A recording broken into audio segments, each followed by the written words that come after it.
Capítulo 7. Objetivos móviles. Más de 200 habían acudido a la llamada de Sinnafain, y la elfa miró alrededor del claro del centro del bosque refulgente, con orgullo y satisfacción. El estallido de la guerra, la consecuente llegada de las hordas de orcos al bosque, había provocado que los elfos pusieran en práctica una táctica defensiva que habían perfeccionado siglos antes. Lo llamaban Ayabal Planeta, o guerrero nómada. Abandonaban sus pueblos y se desplazaban sin cesar por los territorios que conocían a la perfección. Los elfos habían pasado la mayor parte del año, desde la caída de Brom, e incluso antes, moviéndose en pequeñas bandas aisladas del resto de sus congéneres. Los lindes del bosque refulgente estaban sembrados de cadáveres putrefactos de orcos abatidos por las bandas de elfos. Los habitantes del bosque, por el contrario, no habían sufrido bajas y solo algunos habían resultado heridos. Los orcos no podían matar lo que no podían atrapar. Y los orcos ya ni se acercaban al bosque refulgente. Ni siquiera los gigantes de la escarcha osaban aventurarse en el bosque de los elfos. Entre todos los reinos del Uruar, era este, el del clan del bosque de la luna, el que mejor suerte había corrido. Mejor incluso que Everlund, cuyos muros aún no habían sufrido el impacto de los peñascos arrojados por los gigantes de la escarcha. Los elfos tampoco necesitaban comerciar con otras ciudades. El bosque refulgente cubría de sobra todas sus necesidades. «Me alegro de verte, mi señora Sinnafain», saludó un guerrero alto llamado Vincent. «Estos días en los que vivimos en grupos pequeños, no sabemos qué suerte corren los nuestros». Meneó la cabeza. «Es el pesar del guerrero nómada. Debes confiar en tus amigos, aunque no sepas nada de ellos en tiempos peligrosos. Por lo que sabemos, todos los grupos están bien», respondió Sinnafain, y Vincent asintió, satisfecho. «Sin embargo, ahora quieres poner fin a esto», siguió el guerrero. «¿Por qué? ¿Cierto? ¿Por qué?», intervino otro, un arquero letal llamado Ayafel, hermano de Taratiel, abatido por el original rey Obould un siglo atrás. «¿Qué ocurre? Todos los reinos cercanos necesitan ayuda urgente», replicó ella. «Zundabar ha caído y también Nesme. Luna Plateada está bajo asedio». Se acercó al centro del claro y alzó la voz para hacerse oír por todos. «Los enanos son prisioneros en sus propias ciudadelas y el hambre se cierne cruelmente sobre ellos. Los enanos de Mithril Hall y Felbar intentaron romper el cerco de los orcos, pero tuvieron que desistir y correr de vuelta a su refugio». Hizo una pausa y se detuvo delante de Ayafel, que la observaba con semblante serio. Salieron al exterior. Abandonaron la seguridad de sus ciudadelas fortificadas aunque lo tenían todo en contra. Las posibilidades de éxito eran mínimas, inexistentes. Señal de que estaban desesperados, reconoció Ayafel. «La ciudadela Advar se halla en la misma situación», intervino Vincent. «Mis compañeros y yo hemos recorrido la región al noreste y presenciado muchas batallas. Los enanos no cejan en sus intentos de abrirse paso a través de las hordas de orcos. No cejan, porque no lo consiguen», añadió otro elfo. «Entonces nos has reunido para ayudar a los enanos», razonó Ayafel. Aunque había algo de acusación en su tono, Sinnafain también detectó comprensión. «Si no lo hacemos, entonces es probable que nuestros vecinos y aliados perezcan», adujo Sinnafain. «Solo quedarán los orcos. Los enanos no han sido los mejores vecinos, señora», le recordó Ayafel. La elfa intuyó que el hermano de Taratiel se refería a una trifulca con los enanos de Advar, cuando estos acudieron a talar árboles en el bosque. Los enanos, que tenían que servir un pedido de armas a Zundabar, se habían quedado sin leña para sus forjas y habían ido a hurtadillas al bosque refulgente con la esperanza de aprovisionarse de combustible. Los enanos se habían topado con Ayafel y sus amigos y habían sido rechazados, pero llegó a haber derramamiento de sangre por ambos lados.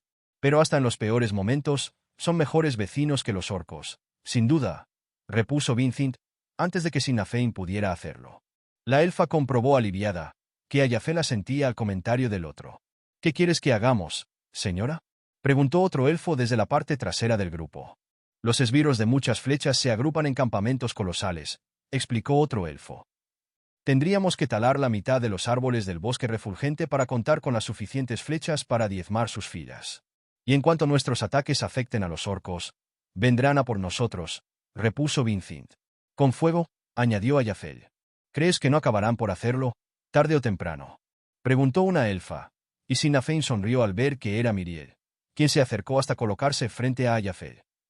«Cuando hayan acabado con las ciudades en el sur y los enanos yazcan muertos en sus agujeros.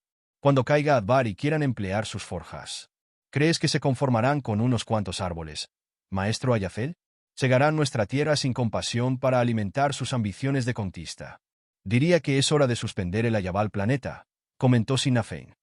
Es hora de reunir y coordinar a nuestros guerreros, de atacar sin piedad a los orcos con la esperanza de que los enanos puedan romper, al menos, el asedio a una ciudadela, y que los liberados se unan a nosotros para ayudar a las otras ciudadelas.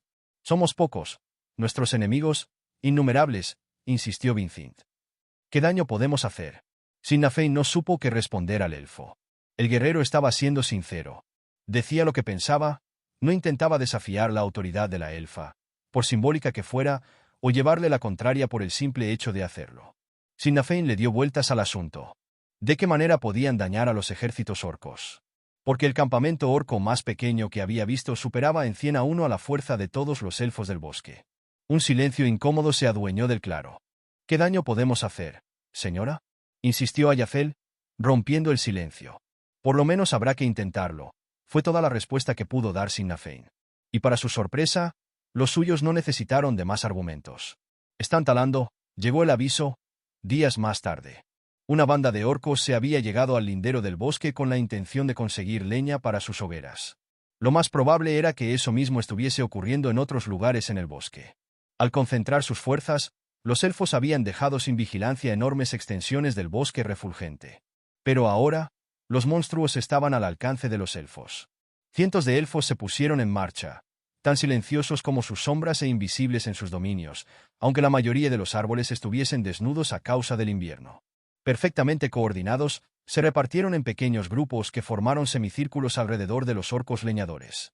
Unos 60 orcos estaban trabajando con sus hachas, apoyados por 4 gigantes de la escarcha, que deambulaban por la linde del bosque con pilas de rocas a mano.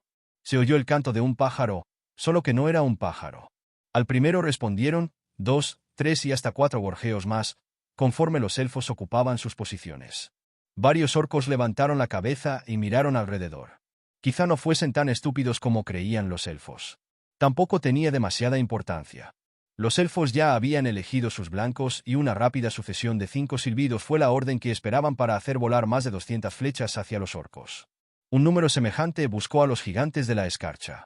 Los colosos se tambalearon bajo los impactos, 50 flechas élficas que les horadaron la carne provocándoles una explosión de agonía. Sin un momento de pausa, una segunda lluvia de proyectiles surcó el aire hacia los orcos, diezmando sus filas desde la retaguardia hacia adelante. ¿Cómo intentaban escabullirse? Unos cuantos cargaron hacia el bosque con sus hachas en alto, para caer a los pocos pasos con el cuerpo erizado de flechas. La mayoría optó por la retirada, corriendo de árbol en árbol, mientras las saetas los perseguían sin compasión. 2 de los gigantes seguían en pie. Uno lo hacía a duras penas, preso de fuertes temblores y a punto de sumergirse en la inconsciencia. El segundo se empeñaba en levantar una roca para contraatacar. 5 silbidos más tarde, una lluvia de flechas acabó con los gigantes supervivientes. A continuación, los elfos se centraron en los orcos que huían, y uno tras otro fueron abatidos. Apenas habían transcurrido unos instantes, pero 4 gigantes y 50 orcos yacían muertos, o moribundos, cerca del borde del bosque refulgente. El resto huía hacia su campamento. Quizás alguno se hubiera rezagado, oculto en el bosque. Pero las órdenes habían sido claras y concisas. Nada de salir en busca de supervivientes, o para rematar a los moribundos con las espadas. Y fue una medida prudente, porque los orcos del campamento se alzaron casi de inmediato, como una nube de langostas, negra y ominosa, hacia el bosque. Los elfos recibieron la orden de dispersarse y lo hicieron en grupos de 5, dispuestos de antemano. La oleada de orcos se abatió sobre el bosque refulgente sin encontrar resistencia alguna. Los monstruos descargaron su frustración sobre los árboles, y troncos cayeron, pero ni un solo elfo. Hubo grupos de orcos que cometieron la imprudencia de internarse en el bosque, y no tardaron en lamentarlo cuando más de la mitad fue abatida, mientras los demás corrían de vuelta a reunirse con el grueso de sus fuerzas. La próxima vez estarán en guardia, le dijo Ayafel a Sinn Féin, cuando los orcos volvieron a su campamento. Hemos acabado con más de 50 orcos y unos cuantos gigantes, señaló Vincent con satisfacción. Esas son las bajas que sufren a diario a causa del invierno y, sin embargo, su número no deja de crecer, replicó Ayafel. Es posible, pero estuvo bien, arguyó Vincent, lo que hizo sonreír a Ayafel. Era cierto, había estado bien. Están sobre aviso, y seguro que alertarán a los demás campamentos orcos alrededor del bosque, intervino Sinn Féin. los que asedian Adbar en el noreste y a los acampados al otro lado del río, frente a Mithril Hall. ¿Hay algo más que podamos hacer, entonces? Preguntó Ayafel. ¿Es cierto, señora? ¿Lo hay? Repitió Miriel. Sinnafein observó a su joven protegida y percibió el dolor que la otra sentía al plantear la pregunta. Aunque la señora del bosque sabía que hablaba con el corazón. ¿Representará alguna diferencia 60 orcos y unos cuantos gigantes menos si el rey Emerus intenta romper el asedio una vez más? Preguntó Sinnafein. No lo creo, se respondió a sí misma, anticipándose al resto. No, no lo creo, repitió tristemente. Pero contaremos con más oportunidades de atacar a esas bestias. Aunque será difícil hacerlo con tanto éxito como hoy, señaló Ayafel. Sinnafein reconoció que el otro tenía razón. Buscaremos sus patrullas y las aniquilaremos, declaró. Buscaremos sus exploradores y los mataremos. Es posible que la próxima vez que el rey Emerus salga a campo abierto, los orcos solo sean 200 menos, o incluso 100, pero serán menos lanzas contra los enanos del rey Emerus.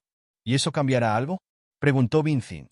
Sinnafein miró al guerrero e intentó que su semblante reflejase más optimismo del que en realidad sentía. Acababan de alcanzar una victoria repentina y gloriosa, pero los ánimos eran tan sombríos como el cielo sin sol sobre ellos.